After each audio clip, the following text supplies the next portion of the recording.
आखिरकार स्वामी प्रसाद मौर्य ने दे दिया समाजवादी पार्टी को धोखा। सपा को छोड़कर स्वामी ने कर डाली नए दल की स्थापना। स्वामी की धोखेबाजी पर अब फूटा अखिलेश यादव का गुस्सा। अखिलेश बोले, सिर्फ फायदे के लिए समाजवादी पार्टी में आए थे स्वामी प्रसाद मौर्य।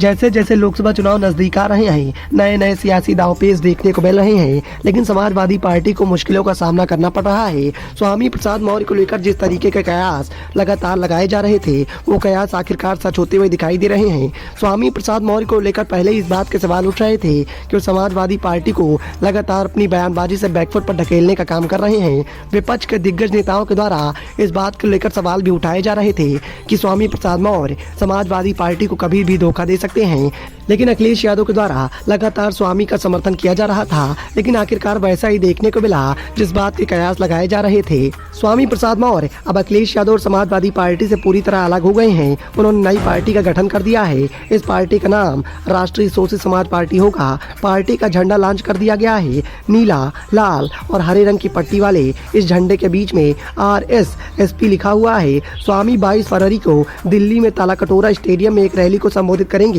और राहुल गांधी की भारत जोड़ो न्याय यात्रा में भी शामिल होंगे। स्वामी प्रसाद मौर्य ने पिछले कई दिनों से लगातार बगावती तेवर इख्तियार किए हुए थे। राज्यसभा चुनाव के टिकट में PDA की अपेक्षा के आरोप लगा रहे थे। बाद में स्वामी प्रसाद मौर्य ने यह भी कहा कि समाजवादी पार्टी के कई छोटभैया नेता उनकी बयानबाजी पर टिप्पणी कर रहे हैं, जिससे वो आहत हैं। सोमवार को उन्होंने अपने लिए नया रास्ता चुन लिया। उन्होंने नई पार्टी का गठन किया, साथ ही नए झंडे की तस्वीर भी साझा कर दी। उनकी इस नई पार्टी में कौन कौन रहेगा, ये अभी तक स्पष्ट नहीं हो पाया है।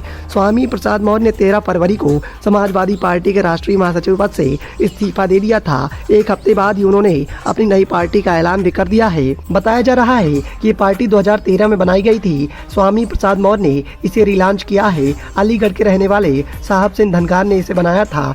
साहब सिंह धनगार 1993 में BSP से विधानसभा चुनाव लड़े थे। वो 2002 में समाजवादी पार्टी से लड़े थे।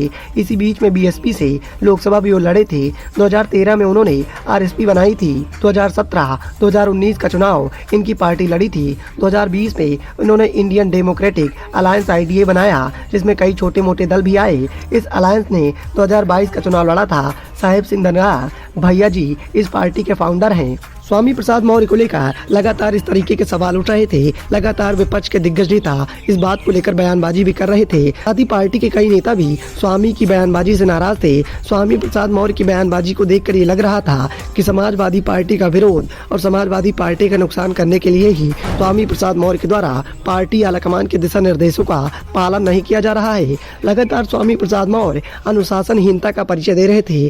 Bureau report, the noise of India.